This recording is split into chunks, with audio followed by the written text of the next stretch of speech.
안녕하세요. 금속재료 산업기사를 강의할 준쌤입니다. 먼저 이번 2024학년도에 금속재료 산업기사를 준비하는 수많은 학생들이 있을 걸로 알고 있는데 약간의 도움이 되고자 이렇게 강의를 시작하게 되었습니다. 그리고 저희 강의에서의 교재는 여러 가지 부교재와 함께 본교재로는 여기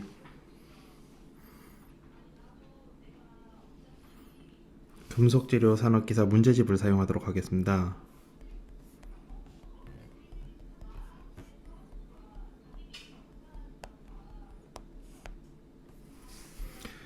여기 보이는 시대듀의 교재를 사용하도록 하겠습니다.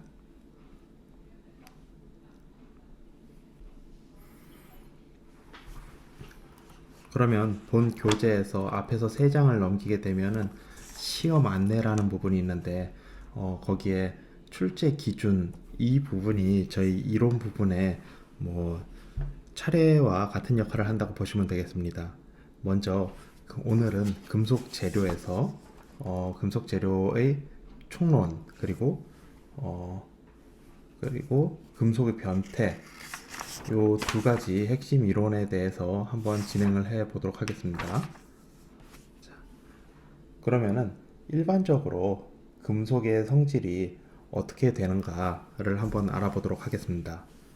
금속의 성질에 대해서 이해를 하자면은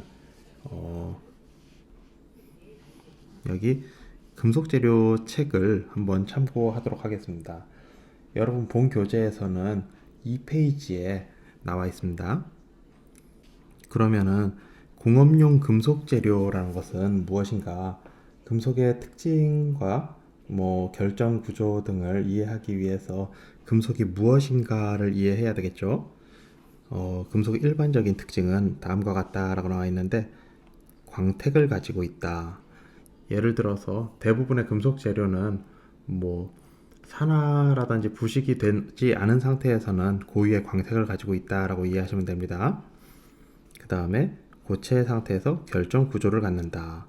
상온에서는 고체이다. 단 수은 같은 경우에는 그 예외로서 상온에서도 액체 상태입니다. 아마 금속 중에서 끓는 점이 가장 낮은 금속으로 이해하시면 되겠습니다. 열과 전기의 양도체이다. 양도체는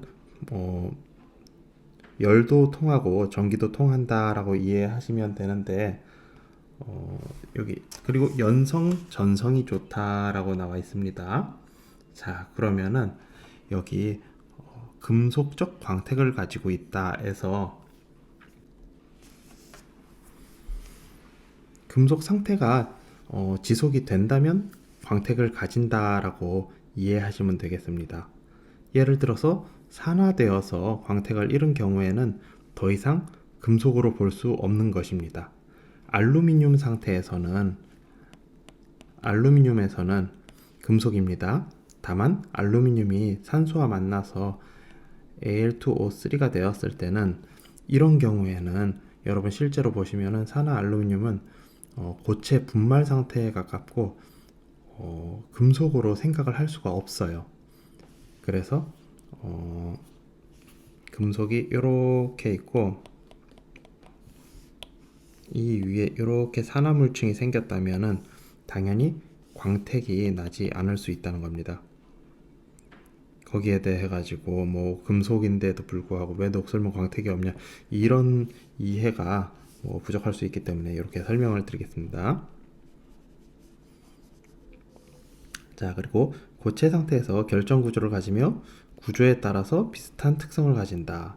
아직은 배우지 않았지만 BCC, FCC, HCP 그 외에 수많은 결정 구조를 가지는데 요 6계열과 요 6계열, 요 6계열은 각기 비슷한 성질을 가지고 있습니다. 따라서 이러한 구조에 따라 비슷한 특성을 가진다라고 생각하시면 되고 아까 말씀드렸다시피 수온을 제외하고는 상온에서는 고체이다라는 것입니다. 열과 전기의 양도체로 예를 들어서 여기 보시면은 가스레인지 끝에다가 쇠 젓가락을 달군다면은 다른 반대쪽을 들고 있을 수가 없을 거예요. 굉장히 뜨거우니까. 근데 나뭇가지는 그 정도가 아니거든요.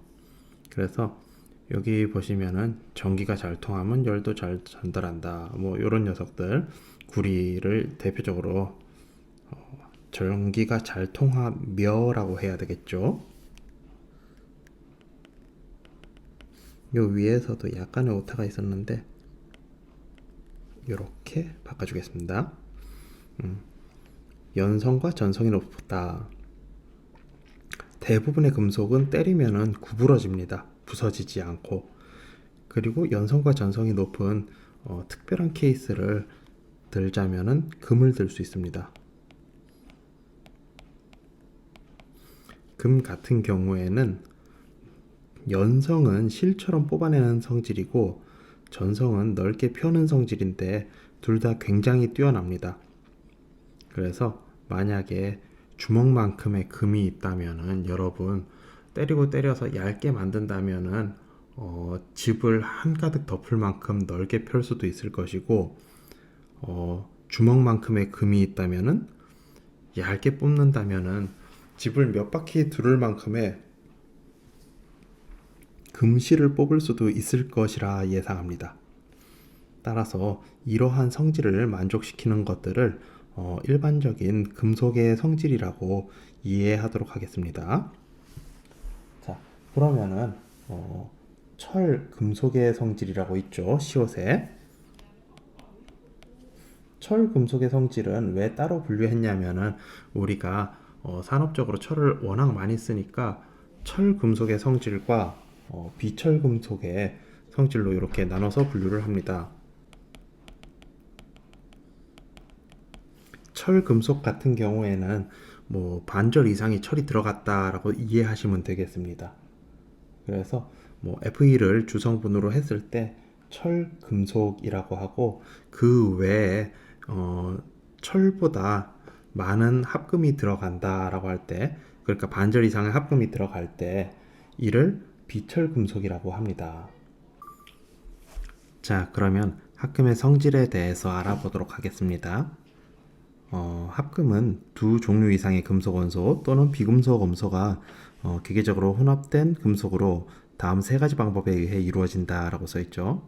이렇게 두 종류의 금속이 미세한 결정으로 결합하거나 원자 상태로 고용된 상태 또는 금속 간 화합물을 형성한 상태로 이해하시면 됩니다. 예를 들어 금속 조직학에서 보자면은 여기 같은 내용이 있죠. 자, 합금은 금속과 금속, 금속과 비금속을 용융 상태에서 융합시키거나 압축, 소결에 의해서 또는 침탄, 질화 같은 상태 처리를 이용하여 확산을 하여 합금을 부분적으로 만드는 방법을 예로 들 수 있습니다. 또는 영향력은 여기 보시면 원자 간 친화력에 기반하는데 화합물, 고용체, 혼합물 이런 식으로 나뉠 수 있으며 친화력이 강하면은 화합물이 되고 친화력이 약하면은 고용체로 남고 친화력이 아주 약하면은 혼합물로 존재한다라고 나와 있습니다. 자, 그러면은 화합물은 두 개가 섞였다라고 보시면 됩니다. 왜냐하면은 A와 B가 친해가지고 너무 친해가지고 어느 정도 바뀌어도 큰 문제가 없을 때 화합물로 존재할 수 있고 이보다 약하다면은 일방적으로 A에 B가 B로서 존재하는 고용체로 남을 수 있고 또는 친화력이 너무너무 약하다면은 이 둘이 섞여 있기만 한 상태인 혼합물로 존재할 수 있는 것입니다. 자, 그러면은 이 합금을 크게 나누었을 때는 철 합금과 비철 합금으로 나눌 수 있으며 그 성질은 다음과 같습니다. 비중과 용융점이 낮아짐, 전기전도성이 떨어짐, 전성과 연성이 떨어짐, 내식성 강도, 경도, 내마모성을 향상시키기 위해 제조함. 전반적으로 봤을 때 기계적 성질이 증가되고 전기적 성질과 가공성 그리고 융점 등은 떨어지는 것을 볼 수 있습니다. 보시면은 아무래도 합금이 조직적으로 들어가야 되는 이야기긴 하지만 합금이 되다 보면은 결정립계가 굉장히 많아지고 그렇기 때문에 전성과 연성 그리고 전기 전도성이 떨어질 수밖에 없습니다. 그리고 합금이 돼서 좋은 점도 있죠. 비중과 용융점이 낮아진다는 것입니다. 사실 용융점이 낮아진다고 하면은 금속을 제조하는데 원가가 줄어드는 부분이기 때문에 굉장히 유용함이 있습니다. 그리고 대부분의 합금에서 내식성, 강도, 경도, 내마모성이 향상되기 때문에 합금은 어떻게 보면은 비한금속으로 귀한금속을 만들어낼 수 있는 굉장히 좋은 방법이라고 볼 수 있습니다. 그리고 비철금속 같은 경우에는 아까에 말했던 철금속과는 반대로 철이 대부분을 차지하지 않는 Fe 를 주성분으로 하는 순철 및 철합금을 제외한 순금속 또는 그 합금을 이야기합니다. 구리, 알루미늄, 니켈, 마그네슘 등등 굉장히 여러 가지가 있고 각자 또 여러 가지 쓰임이 있습니다. 이어서 금속의 변태에 대해서 볼 건데 요거를 조금 더 자세히 공부하고 싶다 하시는 분은 재료공학 책을 참고하셔도 괜찮습니다. 상변태라고 하면은 금속을 가열하거나 냉각하면서 상변화가 생기며 이 상이라는 거에 대해서 여러분 잘 이해를 못하실 수도 있는데 상은 우리 물 알고 있죠? 물은 어떠한 상태로 존재할 수 있을까요? 온도와 기압에 따라서 세 개로 나눌 수 있습니다. 이렇게 1atm 선생님은 지금 표준 상태를 기반으로 이야기하겠습니다. 물, 고체, 얼음이죠. 기체. 그러면은 여기서 물과 고체가 바뀌는 온도가 1기압하에서는 0도씨입니다. 그리고 물과 기체가 이렇게 바뀌는 온도는 100도씨가 되겠죠. 자, 그러면 똑같은 H2O지만 어떠한 기압, 어떠한 온도에서는 고체로도 존재할 수 있고 액체로도 존재할 수 있습니다. 또는 어떠한 기압, 어떠한 온도에서는 액체 또는 기체로 존재할 수 있는 것입니다. 이러한 상태를 상이라고 생각할 수 있겠습니다. 다만 금속에서는 이 물과는 약간 다르게 일성 분계가 아니라 여러분 보통은 이성 분계를 다루게 되고 조금 더 배우게 된다면 삼성 분계까지 이해할 수 있는 그러한 상태라고 보시면 되겠습니다. 자, 그러면은 이 상변태에 대해 가지고 세 가지로 분류를 해보겠습니다. 금속의 상변태는 온도, 조성, 외부 압력에 영향을 받을 수 있습니다. 근데 가장 큰 요인은 온도 변화다라고 생각하시면 됩니다. 여기 분류를 해보자면은 세 가지 상변태를 이해하고 가도록 하겠습니다. 상수나 조성 변화 없이 단순 확산에 의해 생기는 변태, 동소변태, 재결정, 결정립 성장 등이 있을 것이고 확산이 수반되는 변태로 상의 조성과 수의 변화가 있습니다. 공석변태, 공정변태, 포정 등등을 생각하시면 되겠습니다. 그 외에 무확산 변태라고 하여 마르텐자이트화 되는 것을 예로 들 수 있는데 이러한 준안정상을 생성하는 것을 볼 수 있습니다.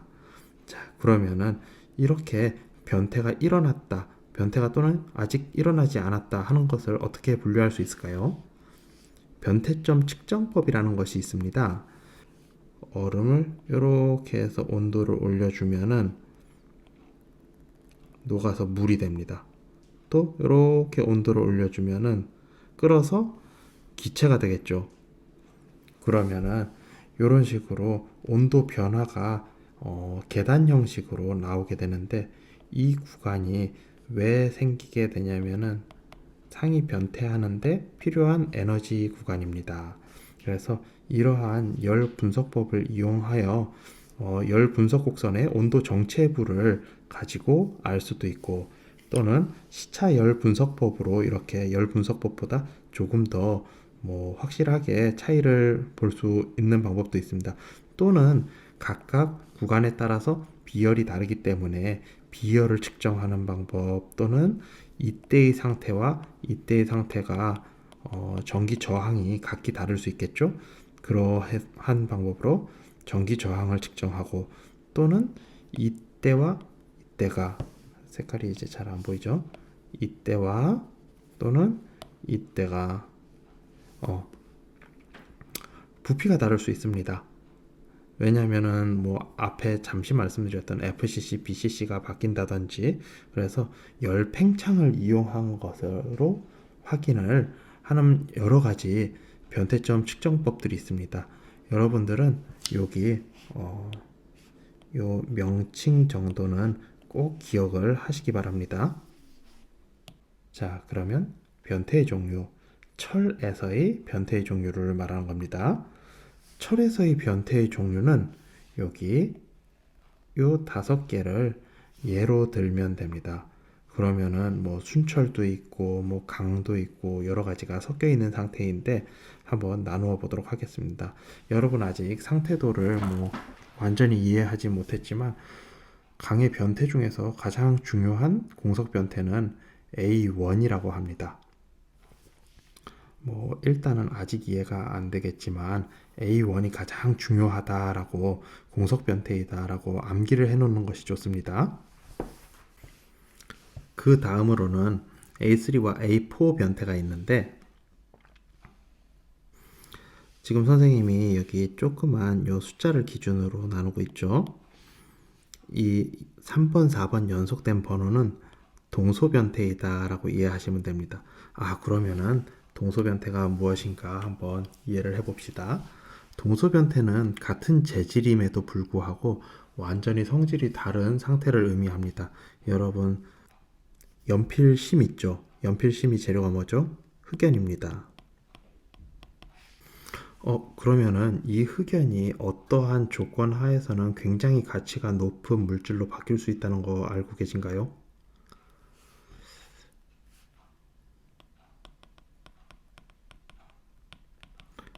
다이아몬드 같은 경우에는 흑연과 재질이 같아요. 흑연은 탄소, 다이아몬드도 탄소. 그러나 상태가 다릅니다. 이러한 같은 재질에서 다른 상태가 나타나는 것을 동소변태라고 합니다. 그러면 A3와 A4는 이러한 변태점을 의미하며, 이 A3와 A4를 거쳐 가지고 나타나는 감마 오스테나이트와 델타 페라이트 같은 경우에는 재질은 같지만 상태가 약간 다르다라고 이해하시면 되겠습니다. 그래서 A3와 A4는 동소 변태를 나타낸다. 그리고 A0와 A2는 자기 변태를 나타낸다라고 이렇게 이해를 할 수 있습니다. 그럼 자기 변태에 대해서도 또 이해가 필요할 듯한데, 자석 아시죠? 자석에 붙을 수 있는 재료가 사실은 그렇게 많지 않습니다. 철, 니켈, 코발트, 이렇게 3개로 나타낼 수 있는데요. 그러면은 요 3개에서 나타나는 특징 중에 하나가 무엇이 있을까요? 네, 자기 변태, 큐리점을 가진다고 봅니다. 그러면은 이러한 녀석들은 이 내부에 조그만 자구라는 게 있습니다. 이 녀석들이 외부의 자기장에 반응하여 줄을 잘 서느냐, 잘 서지 않느냐를 따라 가지고 굉장히 잘 서는 녀석들을 이렇게 강자성체로 분류하였습니다. 철은 대표적인 강자성체이기 때문에 여기 나타나듯이 A0 그리고 A2, 철과 시멘타이트와 철의 자기 변태점을 가지게 됩니다. 자, 요건 좀 더 나중에 자세히 설명을 해보도록 하겠습니다. 동소 변태, 방금 전에 얘기했죠. 고체에서도 원자 배열이 변하고 결합 방법이 변하는 경우로 A3 변태를 대표적으로 들 수 있습니다. 순철에서는 세 가지의 동소체를 가질 수 있는데 알파 페라이트, 감마 오스테나이트, 델타 페라이트의 세 가지를 가질 수 있습니다. 예를 들어서 탄소와 탄소라고 하면 안 되죠. 흑연과 다이아몬드의 상태이다라고 생각하시면 됩니다. A3 변태 같은 경우에는 감마 오스테나이트와 알파 페라이트가 이렇게 왔다 갔다 가역적으로 변태하는 그 변태 온도를 말하며 A4 변태 같은 경우에는 델타 페라이트와 알파 오스테나이트가 왔다 갔다 할 수 있는 그러한 변태를 말합니다. 자기 변태는 방금 전에 설명한 것과 같은 내용인데요. 우리는 강자 성체는 3개가 있다라는 걸 꼭 기억하셔야 되고 여기 밑에 철, 니켈, 코발트가 있고 이 녀석들의 자기 변태점은 이렇게 나뉠 수 있다라고 암기를 조금 해주시면 되겠습니다. 자, 마지막으로 핵심 예제를 한번 보도록 하겠습니다. 순철이 1539도에서 응고하여 상온까지 냉각되는 동안에 일어나는 변태가 아닌 것은 순철이라고 했죠. 자, 그러면 순철에서 나타나는 변태가 아닌 것은 순철에서 나타날 수 있는 것은 자, 여기 A4, A3를 대표적으로 들 수 있습니다. 그리고 A1 같은 경우에는 순철에서 나타나는 게 아니죠. 그리고 A0 마찬가지로 시멘타이트의 자기 변태인데 A2 같은 경우에는 철의 자기 변태이기 때문에 순철도 포함된다고 볼 수 있습니다. 따라서 A2, 3, 4를 순철의 변태로 볼 수 있으며 여기에서 나타나는 A5 변태는 안타깝게도 정답이 아닙니다. 자, 그럼 이번 시간에는 이렇게 핵심 이론 1과 2 금속의 특성과 결정 구조 그리고 금속의 변태를 보았고 다음 시간에는 금속의 물리적 화학적 성질 그리고 금속의 기계적 성질에 대해서 학습을 진행하도록 하겠습니다.